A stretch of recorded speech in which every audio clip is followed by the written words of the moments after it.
Recorded Books and One-Click Digital present Blood Ties by Nicholas Guild. Narrated by Graham Rowat.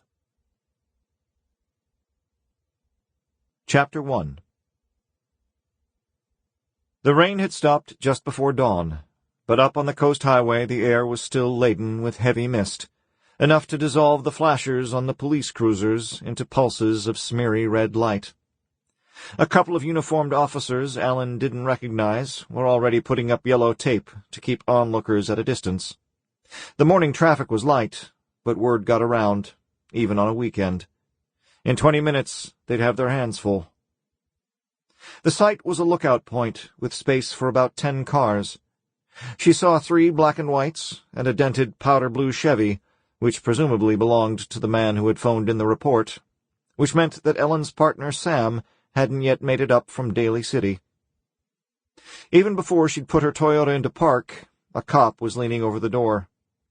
"You'll have to move on, miss. This is a police inquiry."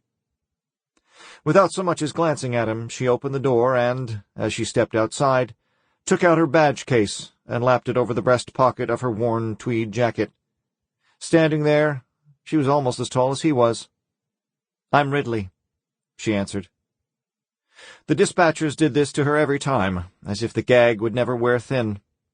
They would radio the scene, "Inspector Ridley will be there in 20 minutes," and never use her first name.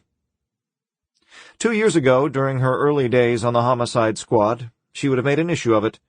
She would have looked the man straight in the face, daring him to smile or say a word, daring him to look beyond the badge to the slender woman with short reddish-brown hair who appeared perfectly ready to break both his knees. But somewhere along the line she'd made her peace with what the other women detectives referred to as the Nancy Drew syndrome. You can't reform the world.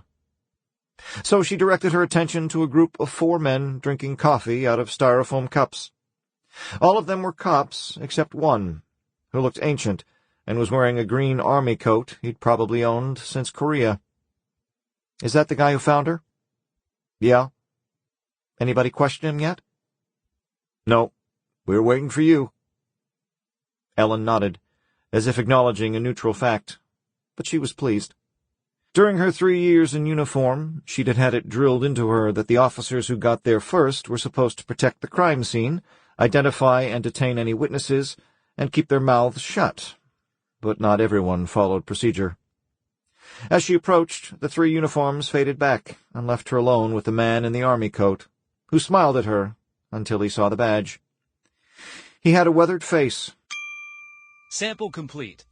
Ready to continue?"